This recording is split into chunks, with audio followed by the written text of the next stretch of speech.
Prime Minister makes changes to his cabinet, secures July 3 extension for a state of emergency in St. Catherine North, and I'm heartened to see that GISCO is not only here to take out, but they are also here to put back and to truly build the industry. You're watching Jamaica House Weekly. I'm Anthony Morgan. At the top of the week, Prime Minister Andrew Holness announced several changes to his cabinet.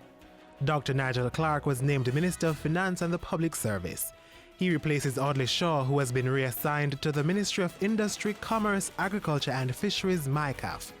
Favour Williams was promoted to Minister without Portfolio in the Finance Ministry.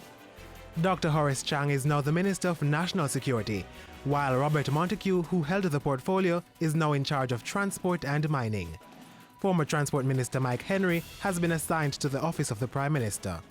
And Minister Carl Samuda, who had oversight for MICAF, is now in the Ministry of Economic Growth and Job Creation. Prime Minister Holness also made changes to his team of junior ministers.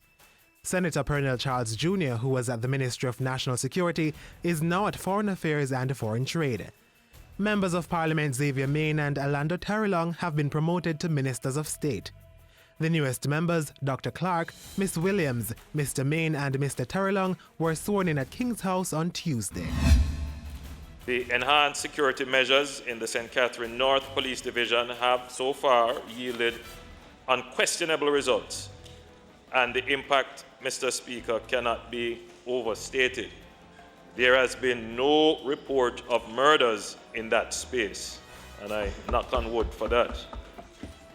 There has been no report of serious crimes, and there has been no report of abuse by the security forces. To continue these successes, Prime Minister Andrew Holness piloted and the House of Representatives passed a resolution to extend the state of public emergency to July 3. Back at Jamaica House Monday, the Prime Minister endorsed a program which will see 52 local students receiving advanced engineering training in China. The program is funded by the operators of Alpart Bauxite Refinery, Jiguan Iron and Steel Company, GISCO.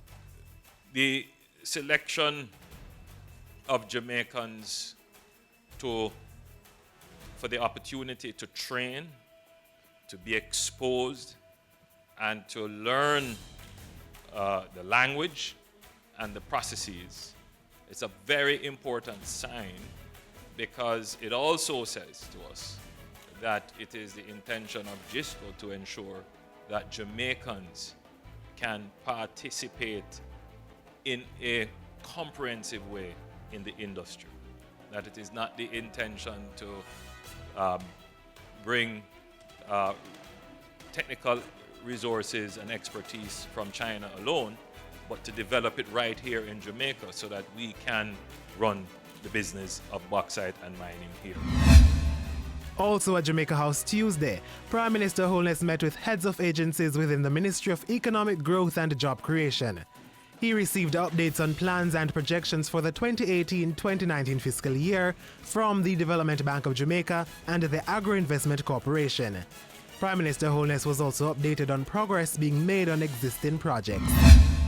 By Wednesday, Prime Minister Holness was at the Jamaica Pegasus Hotel to contribute to the 6th Annual Caribbean Basin Coastal Surveillance and Maritime Summit, CABSEC 18.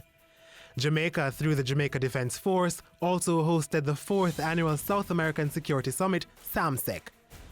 Mr. Holness told the gathering that Jamaica had spent $11 billion on improving its border security. In the next phase of our investment in our security, we will continue to build our capacity to secure Jamaica's borders in terms of carrying out searches and rescue operations, and to monitor, in particular, the island's fishing resources.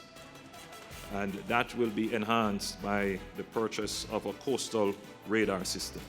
And that's how we close out Jamaica House Weekly. Be sure to join us next time for more of the news stories coming out of the Office of the Prime Minister.